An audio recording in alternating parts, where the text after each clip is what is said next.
Isomerism.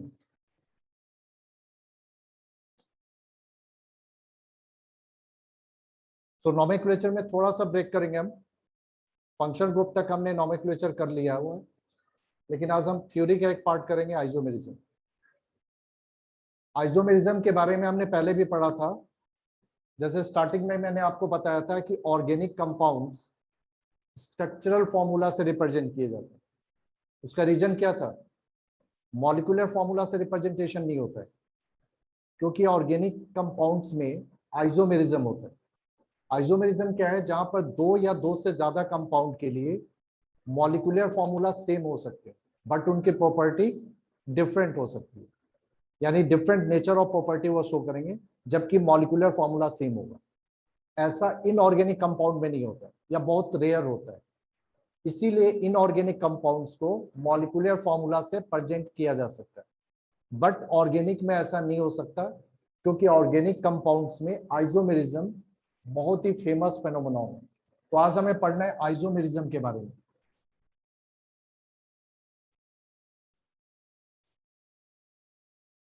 Isomerism को अगर हम डिफाइन करें तो this is a फेनोमेनॉन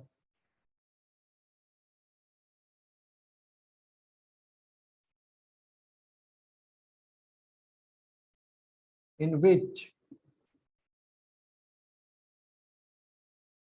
two or more compounds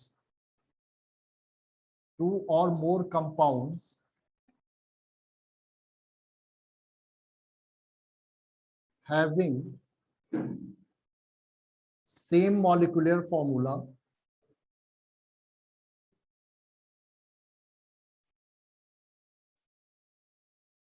और आगे मैं इसको रेफर करूंगा m.f से, ताकि मुझे लिखने में आसानी हो।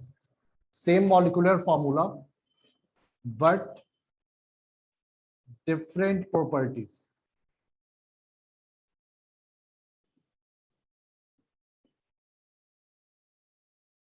तो ये कैसा फेनोमेनॉन है जिसमें दो या दो से ज्यादा कंपाउंड के लिए मॉलिक्यूलर फॉर्मूला सेम होगा, बट प्रॉपर्टी डिफरेंट होगा। ठीक है? और ऐसे कंपाउंड जिन सब के लिए एक ही मॉलिक्यूलर फॉर्मूला हो सकता है, बट प्रॉपर्टी डिफरेंट होगा, तो आपको उसमें याद रखना है कि कंपाउंड्स आर कॉल्ड आइसोमर्स। फेनोमेनॉन को आइसोमेरिज्म कहा जाता है और कंपाउंड्स को आइसोमर कहा जाता है।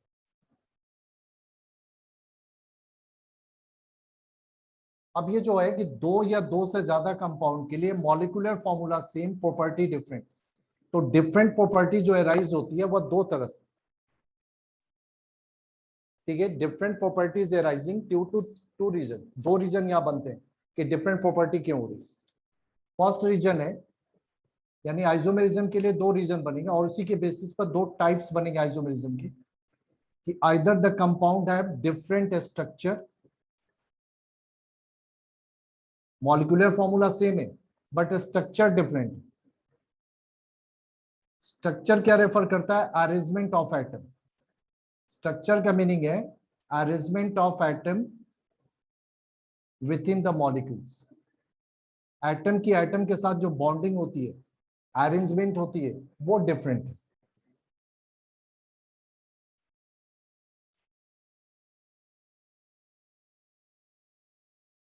तो डिफरेंट प्रॉपर्टी होने का पहला रीजन है कि स्ट्रक्चर डिफरेंट है।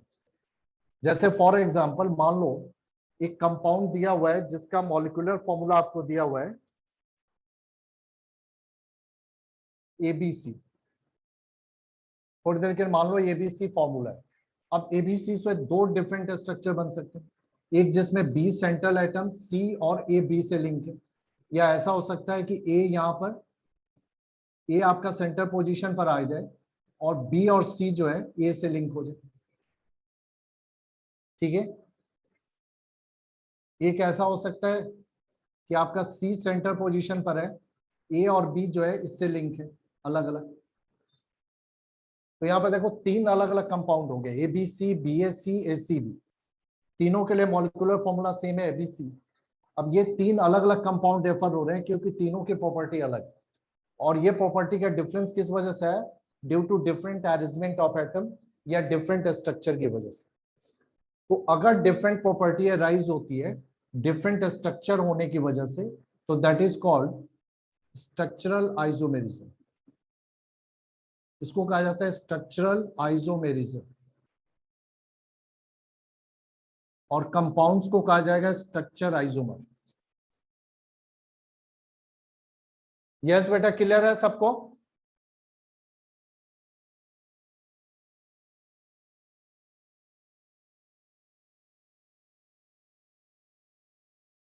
हाँ बच्चों, क्लियर है कि आइसोमेरिज्म के रीजन क्या है? डिफरेंट स्ट्रक्चर होना।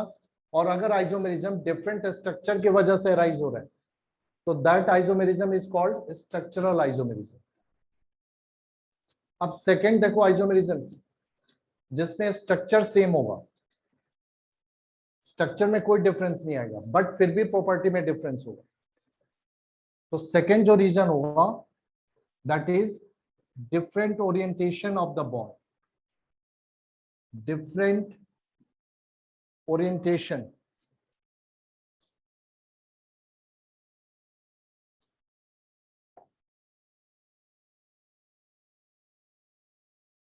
That is due to different orientation. Orientation का मतलब direction, direction of the arrangement. Different orientation of bonds, इसके वजह से भी डिफरेंट प्रॉपर्टी हो सकती है। जैसे मान लो आपका एबीसी में ही एक अरेंजमेंट इस तरह से ए बी सी, बी आपका सेंटर पोजीशन में है, सी और ए अपोजिट ओरिएंटेड है, और एक इस तरह से आ रहा है जिसमें ए और सी बी के साथ बेंड शेप में ओरिएंटेड। तो यहाँ पर देखो क्या हो रहा है, अरेंजमेंट तो सेम है, यानी structure is same, but only the direction of bond is different. तो डायरेक्शन ऑफ बॉन्ड डिफर होने की वजह से ये दोनों दो अलग अलग कंपाउंड को रेफर करेंगे विथ डिफरेंट प्रॉपर्टी। यहाँ पर ये दो different set of property create होगा due to difference in orientation. तो अगर ओरिएंटेशन की वजह से आपका आइसोमेरिज्म आपका आ रहा है, तो that is called stereo isomerism. तो दो तरह के आइसोमेरिज्म होते हैं, स्ट्रक्चरल और स्टीरियो। एक डिफरेंट स्ट्रक्चर होने की वजह से और एक डिफरेंट ओरिएंटेशन होने की वजह से। तो इसमें से हमें फर्स्ट वाला जो है यही पढ़ना है अभी इस चैप्टर में। जो स्टीरियो आइसोमेरिज्म है ये आपको चैप्टर वाइज आगे मिलेंगे, बट इस चैप्टर में आपको सिर्फ स्ट्रक्चरल आइसोमेरिज्म करना है। यस स्टूडेंट, क्लियर है? क्या हुआ, कोई रेस्पॉन्ड नहीं आ रहा है?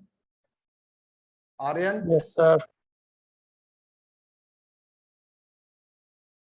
कौन कौन है प्रेजेंट है अभी?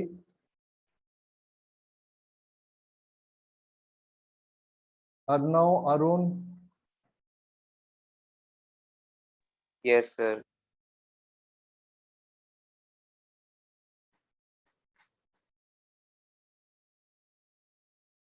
ओके बेटा, तो बेटा जहां नहीं समझ में आ रहा है आप मुझे रेस्पॉन्ड करो ताकि मैं फिर दोबारा समझा पाऊँ।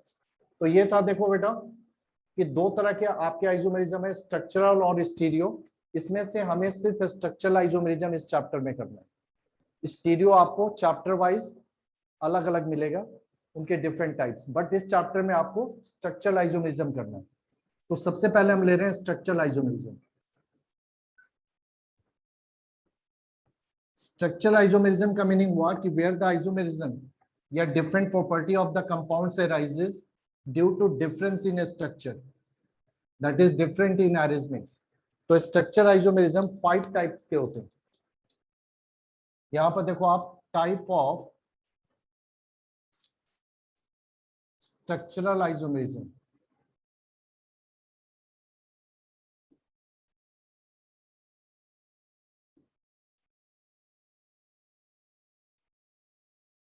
फर्स्ट होता है आपका chain isomerism, second position,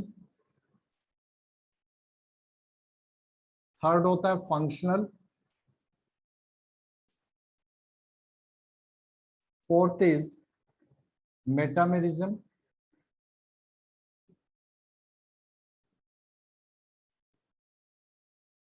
and the fifth is tautomerism. ये 5 टाइप के होते हैं structural isomerism: chain, position, functional, metamerism and tautomerism. ठीक है,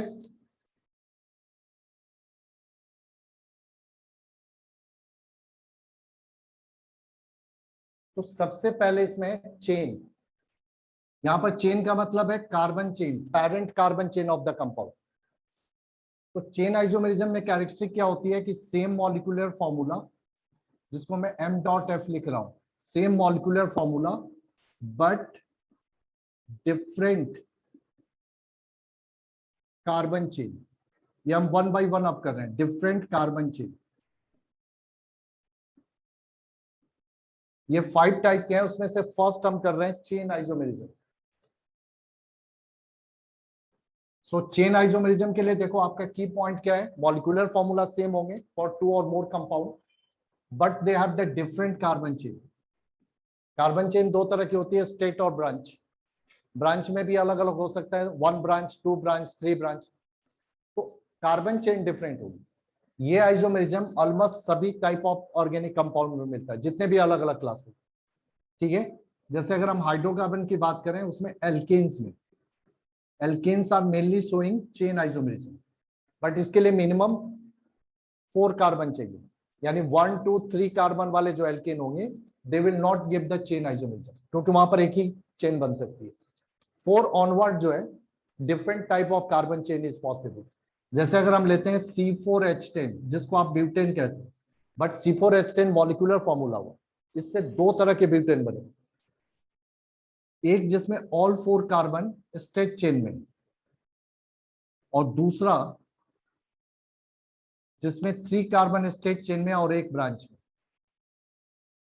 अब यहां पर देखो नेमिंग में आप आयुपेक नेम लिखोगे तो इसको लिखोगे ब्यूटेन, और इसको लिखोगे आप 2 मिथाइल प्रोपेन, 2 मिथाइल प्रोपेन। ये मैंने हाइड्रोजन ही मेंशन किया है,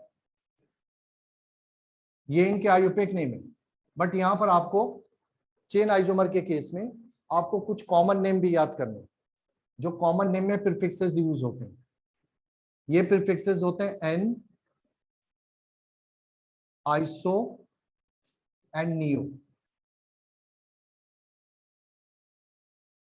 जब आप एल्केन के चेन आइसोमर की नेमिंग करोगे, कॉमन नेम जब लिखोगे, तो उसमें ये 3 प्रीफिक्सेस यूज होंगे, एन, आइसो, नियो। अब इनका एप्लीकेशन आपको समझना होगा। एल्केन के कॉमन नेम में एन कब लगता है, जब उस केस में कार्बन चेन सारे स्टेट चेन में, यानी all carbon of alkane are in straight chain. N का मतलब होता है normal, that is straight chain. जैसे यहां पर देखो ब्यूटेन के इस आइसोमर में ऑल 4 कार्बन स्टेट चेन में, तो इसका कॉमन नेम होगा एन ब्यूटेन। ये कॉमन नेम हुआ, ये आयुपेक नेम हुआ। आयुपेक में ये प्रीफिक्सेस यूज नहीं होते, सिर्फ कॉमन में होते। सो अगर आपके एल्केन के सारे कार्बन स्टेट चेन में, तो उसके नेमिंग के बिफोर एन लगा दो, लाइक यहाँ पर एन ब्यूटेन, बट आयुपेक में ओनली ब्यूटेन लिखा जाएगा। आयुपेक में ये प्रीफिक्सेस यूज नहीं होते। अगर आपके एल्केन के स्ट्रक्चर में सेकेंड कार्बन पर एक मिथाइल ग्रुप की ब्रांचिंग है, तो then it is called iso, only 1 branch at second carbon with the methyl group. ठीक है, तो then it is called iso, अगर सेकेंड कार्बन पर मिथाइल ग्रुप की ब्रांच है, और कहीं भी ब्रांच नहीं होनी चाहिए। तो ये इसका आयुपेक नेम है 2 मिथाइल प्रोपेन। बट जब कॉमन नेमिंग करते हो तो आप टोटल कार्बन कंसीडर पहले करते हो, तो टोटल कार्बन 4 और सेकेंड कार्बन पर मिथाइल ग्रुप की ब्रांच है, so we use iso before the name of alkane. 4 carbon का एल्केन ब्यूटेन हुआ, तो this is called isobutane. So isobutane इसका कॉमन नेम हुआ। N butane, isobutane common name है, ये इनके आयुपेक नेम है। तो ब्यूटेन के 2 तरह के यानी ब्यूटेन पॉसिबल होंगे, एक एन ब्यूटेन और दूसरा आइसोब्यूटेन। इसी तरह से हाँ मिथाइल, आपको याद रखना कि सेकेंड कार्बन पर ओनली मिथाइल ग्रुप की ब्रांचिंग होनी चाहिए, देन आप एल्केन के नेम के बिफोर आइसो लगा सकते हो। अगर सेकेंड कार्बन पे 2 मिथाइल ग्रुप होगा तो इट इज कॉल्ड नियो, तो उसे नियो एल्केन। तो ये हमने ब्यूटेन के लिए चेन आइसोमर ड्रॉ की। अब देखो इसी तरह से ब्यूटेन का नेक्स्ट मेंबर जो है, ब्यूटेन का नेक्स्ट क्या आता है, पेंटेन। अगर हमें पेंटेन के लिए चेन आइसोमर ड्रॉ करने हो तो चेन आइसोमर ड्रॉ करने का तरीका क्या है कि सबसे पहले स्टार्ट करो कि all carbon in straight chain. जैसे ये 5 कार्बन है तो ऑल 5 कार्बन स्ट्रेट चेन में लिया आपने। अब क्या करो, एक एक कार्बन चेन स्ट्रेट चेन में कम करते जाओ, यानी you decrease the length of carbon chain by 1 carbon. एक कार्बन से लेस करो और जो लेस होगा कार्बन वो ब्रांच के फॉर्म में जाएगा। तो यहाँ 5 के जगह हम 4 लेंगे और एक कार्बन की ब्रांच लगाएंगे। तो देखो एंड कार्बन पे कभी भी ब्रांच नहीं लगता है, तो इस पोजीशन पे लगाओ चाहे इस पोजीशन पे, दे आर द सेम। क्योंकि यहाँ पर ब्रांच लगाओगे तो इधर से काउंटिंग होगी तो 2 मिथाइल आएगा, यहाँ पर लगाओगे तो इधर से काउंटिंग होगी तो 2 मिथाइल आएगा। तो इट मीन्स कि they will giving the same position. अब थर्ड में क्या होगा, एक और कार्बन कम कर दो। यहाँ पर हमने एक कार्बन कम किया था, अब 2 कार्बन कम करेंगे। अब 2 कार्बन अगर आप कम करोगे तो जो ब्रांच लगेगी वह सेकेंड कार्बन पे ही लगेगी, यानी सेकेंड कार्बन पे 2 मिथाइल ग्रुप की ब्रांचिंग हो जाएगी। अगर हम इनकी कॉमन नेमिंग करें तो दिस इज एन पेंटेन, ये वो आपका आइसोपेंटेन, क्योंकि सेकेंड कार्बन पर एक मिथाइल ग्रुप की ब्रांचिंग है और सेकेंड कार्बन पे 2 मिथाइल ग्रुप है, तो this is called neo alkane. Total carbon 5 है, सो नियो पेंटेन। तो इसका मतलब ब्यूटेन के 2 आइसोमर, पेंटेन के 3 आइसोमर बने। यस बेटा, क्लियर है सबको? Yes sir. तनिष्का क्लियर है बेटा?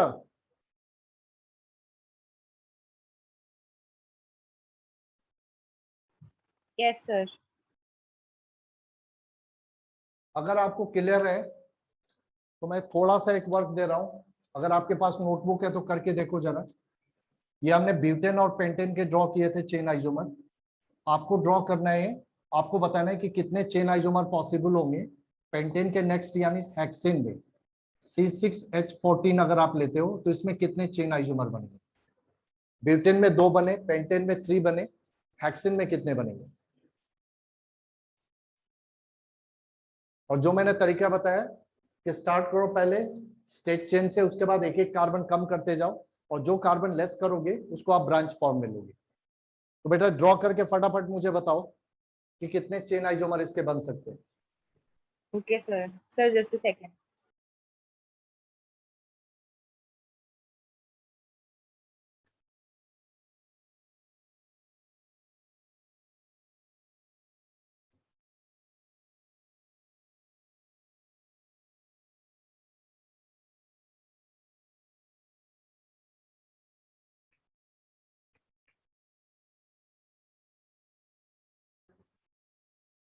कितने बन रहे हैं? 3 हेक्सेन में।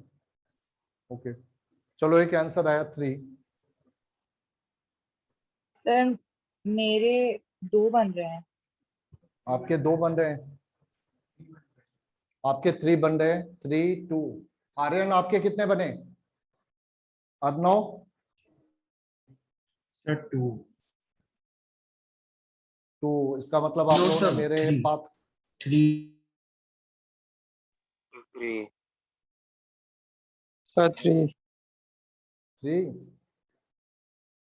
और कौन है? खुशी कितने बने हैं बेटा आपके?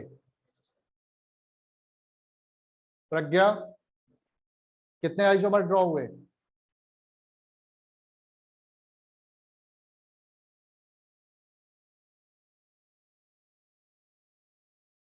राघव आपने ड्रॉ कर लिए?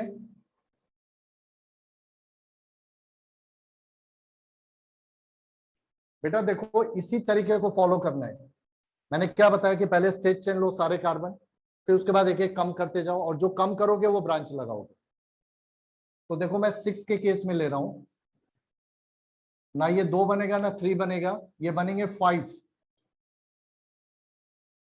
अब ये देखो कि आपने मिसिंग कहां पे किया है।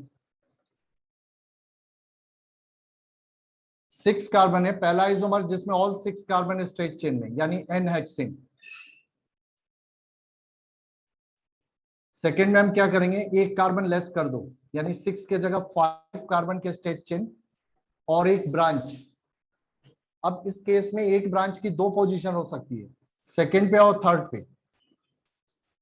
इधर से लो चाहे इधर से लो, ये दोनों पोजीशन सेम है, क्योंकि ये दोनों पोजीशन सेकंड कहलाएगी। अगर यहाँ लगाओगे तो इधर से काउंटिंग होगी, यहाँ पर लगाओगे तो इधर से, और एक थर्ड पोजीशन मिलेगी। तो इसका मतलब कि एक कार्बन की ब्रांच यहाँ पर दो तरह से बन सकती है, 2 पे और 3 पे। एक 2 पे लगाया हमने, और अगले केस में हमने 3 पे लगाया। यहीं पे देखो 3 हो गए। अब 5 थे, एक कार्बन हमने लेस किया था, अब एक और लेस कर देंगे, यानी 4 कार्बन स्टेट चेन में।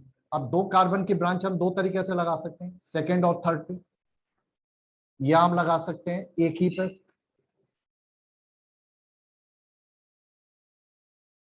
इससे लेस नहीं हो सकता है, क्योंकि इससे लेस करोगे तो 3 कार्बन पर फिर 3 ब्रांचेस बनेंगे, तो वो बिल्कुल फर्स्ट की तरह हो जाएगा।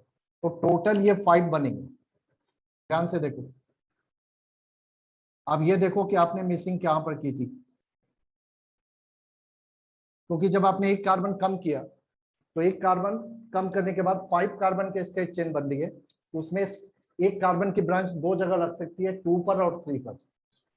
तो ये आपका, यहाँ पर आपने लैकिंग की।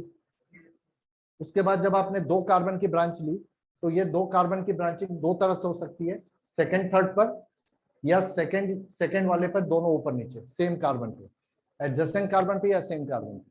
तो टोटल यहाँ पर 5 आइसोमर बने। तो एटलीस्ट एल्केन में ब्यूटेन, पेंटेन, हेक्सेन, इनके एटलीस्ट चेन आइसोमर ड्रॉ करना सीख लो। और कितने चेन आइसोमर, यहाँ 5 बनेंगे, ब्यूटेन में 2, पेंटेन में 3 बने, और हेक्सेन में 5 बने। यहाँ पर देखो आप इसको लिख सकते हो एन हेक्सेन, अगर कॉमन नेम लिख रहे हो। अब इस केस में या तो 2 मिथाइल पेंटेन आयोपेक नेम, या इसको आप आइसोहेक्सेन लिख सकते हो, क्योंकि ये सेकेंड कार्बन पे मिथाइल ग्रुप की ब्रांचिंग है। इसको आप आइसो नहीं लिख सकते, क्योंकि ये सेकेंड कार्बन पे मिथाइल नहीं है, थर्ड कार्बन पे। तो ये जो प्रीफिक्सेस यूज होते हैं एन आइसो नियो, ये स्ट्रक्चर वाइज फिक्स किए हुए कि ये स्ट्रक्चर होगा तभी आप ये लगाओगे। तो इस केस में आयोपेक और कॉमन दोनों पॉसिबल है, बट इस केस में सिर्फ आयोपेक होगा, दैट इज 3 मिथाइल पेंटेन। यहां पर एक ही नाम आएगा, यहां पर आइसो नहीं लगेगा, 3 मिथाइल पेंटेन। इस केस में क्या हो सकता है, देखो 2,3 डाई मिथाइल ब्यूटेन। और इस केस में कॉमन आयुपेक दोनों हो सकता है, सेकेंड कार्बन पे 2 मिथाइल ग्रुप है, तो आप इसको लिख सकते हो नियोहेक्सेन, या 2,2 डाई मिथाइल ब्यूटेन भी लिख सकते हो। तो ये था कि एल्केन में चेन आइसोमर कैसे ड्रॉ करोगे। यस बेटा, क्लियर है सबको?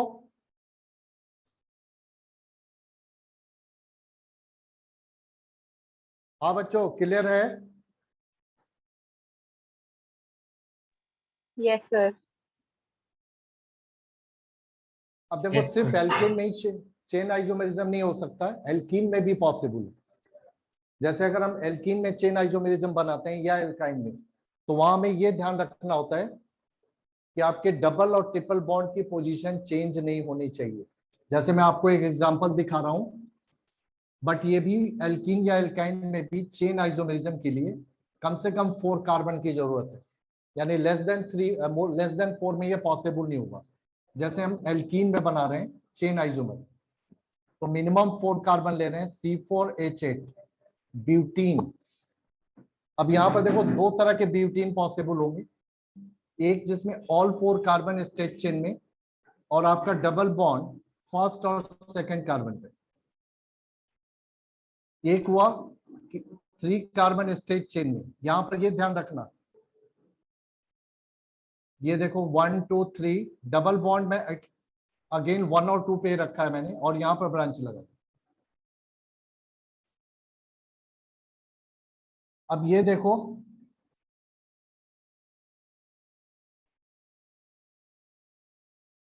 ये आपका चेन आइसोमर नहीं कहलाएगा क्योंकि सेम कार्बन चेन है। ये पोजीशन आइसोमर के एग्जांपल बने, इसके और इसके। चेन आइसोमर ये कहलाता है जहां पर डबल बॉन्ड की पोजीशन नहीं चेंज होती है। देखो 1 2 यहां पर भी है, 1 2 यहां पर भी है। तो अगर आप एल्कीन में या एल्काइन में चेन आइसोमर ड्रॉ कर रहे हो या बना रहे हो, तो आपको ये ध्यान रखना है कि डबल या ट्रिपल बॉन्ड की लोकेंट दोनों तरह के कंपाउंड में सेम होनी चाहिए। यहाँ पर देखो लोकेंट ही चेंज हो गया, यहाँ पर 1 2 था, यहाँ पर 2 3 हो गया, तो ये आपका चेन आइसोमर नहीं कहलाएगा, ये इसका पोजीशन आइसोमर कहलाएगा क्योंकि यहाँ पर मल्टीपल डबल बॉन्ड की पोजीशन चेंज होगी। कार्बन चेन तो सेम ही रही। तो इस तरह से एल्कीन में भी बनाया जा सकता है, एल्काइन में भी बना सकते हो, या किसी और कंपाउंड में भी बना सकते हो। कार्बन चेन चेंज करना है तो ये होता है चेन आइसोमेरिज्म। अब इसके बाद नेक्स्ट आ रहा है हमारा जो सेकेंड आइसोमेरिज्म है, पोजीशन आइसोमेरिज्म। इसमें क्या होगा, same molecular formula but different carbon chain नहीं होगा, कार्बन चेन भी सेम रहेगी। यहां पर डिफरेंट क्या होगा, position of multiple bond, position of multiple bonds और फंक्शनल ग्रुप।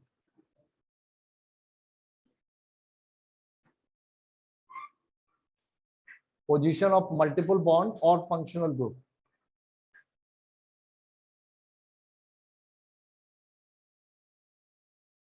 तो पोजीशन आइसोमेरिज्म का मीनिंग होता है कि वेयर 2 और more compound have same molecular formula but they have the different position of multiple bond, multiple bond means double और triple bond, और functional group.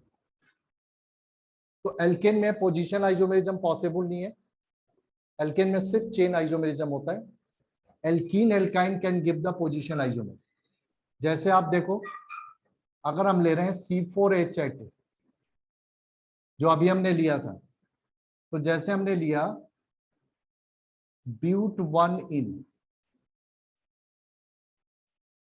और दूसरा अगर हम ले रहे हैं, देखो ब्यूट 2 इन, ये आपका ब्यूट 1 इन है और ये आपका ब्यूट 2 इन है।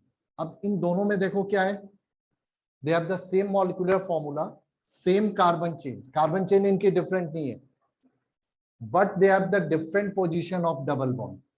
पहले वाले में 1 और 2 पर है, दूसरे वाले में 2 और 3 पर है, यानी पहले वाले में 1 2 के बीच में, ये 2 3 के बीच में। तो ये कहलाएगा पोजीशन आइसोमर। इसी तरह से पोजीशन आइसोमर फंक्शनल ग्रुप में भी, एल्काइन में भी पॉसिबल है। या आप ले सकते हो,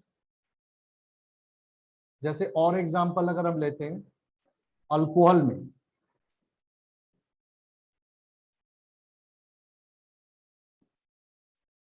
जैसे ये आपका क्या है, प्रोपेन 1 ऑल, और दूसरा ले रहे हैं हम प्रोपेन 2 ऑल। अब इन दोनों में देखो क्या डिफरेंस है, दे have the same molecular formula, same carbon chain, but they have different position of functional group. Functional group की पोजीशन डिफरेंट, तो इसे कहा जाता है पोजीशन आइसोमेरिज्म। बेटा पीछे से दरवाजा लगा दो, डिस्टरबेंस आ रहा होगा। तो ये बेटा पोजीशन आइसोमेरिज्म का एग्जांपल है। हल्का करो, ऐसे ही छोड़ दो। मतलब इसमें होता है कि फंक्शनल ग्रुप की पोजीशन चेंज होगी या मल्टीपल बॉन्ड की पोजीशन चेंज होगी।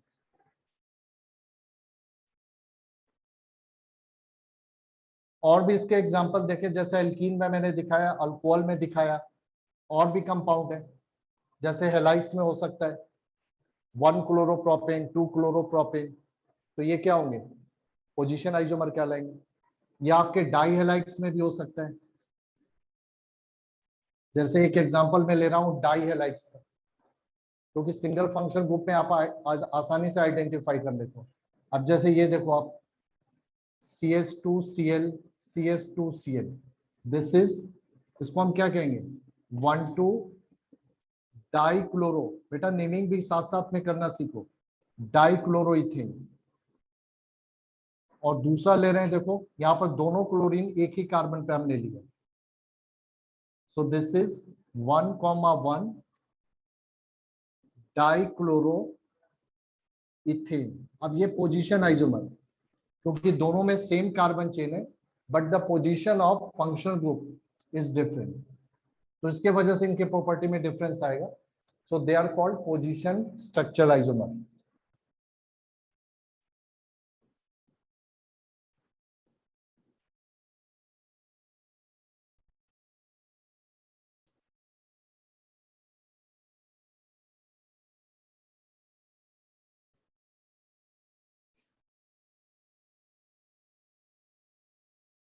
ठीक है, इसी तरह से देखो बेटा आता है एरोमेटिक कंपाउंड, जो अभी हमने नॉमेनक्लेचर में नहीं किया है, बट मैं यह बता दूं एरोमेटिक कंपाउंड का मतलब क्या होता है कि जिनमें बेंजीन रिंग होती है। बेंजीन रिंग क्या होती है? 6 कार्बन की ये एक रिंग होती है जिसमें अल्टरनेट आपके डबल बॉन्ड होते हैं। अब इस पर जब डाई सब्स्टिट्यूशन होता है तो वह 3 तरह से होता है। अगर 2 ग्रुप सब्स्टिट्यूट कर रहे हो तो या तो ये एडजेसेंट पोजीशन पर होंगे,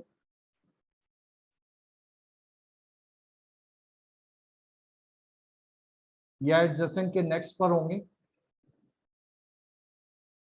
तो एरोमेटिक कंपाउंड में अगर बेंजीन पर 2 ग्रुप सब्स्टिट्यूट होते हैं तो ये 3 तरह से सब्स्टिट्यूट होते हैं and they are called position isomer. ये बेंजीन के केस में होता है एरोमेटिक कंपाउंड में।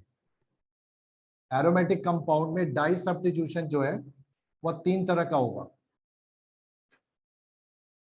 ये देखो आपका 1-2 पोजीशन पर होंगे, या यहां से 1-2-3 पोजीशन पर होंगे तो 1-3, और एक होगा आपका 1-4, यानी 1-2 1-3 1-4। 2 ग्रुप इस तरह से सब्स्टिट्यूट हो सकते हैं। This is called ortho, meta and then this is पारा।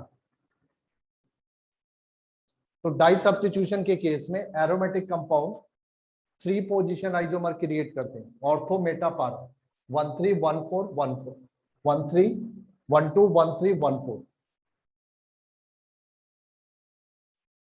जैसे यहाँ पर 2 क्लोरीन सब्स्टिट्यूट अगर करें बेंजीन पर तो ये 1-2 हो सकते हैं, 1-3 हो सकते हैं, 1-4 हो सकते हैं, और इनकी प्रॉपर्टी डिफरेंट होगी due to different position of the functional group या एल्काइल ग्रुप। तो ये था हमारा पोजीशन आइसोमर। इसके नेक्स्ट है functional isomer, but I think हमें क्लास ब्रेक करनी चाहिए। आर्यन स्टॉप द रिकॉर्डिंग बेटा, I am breaking the class right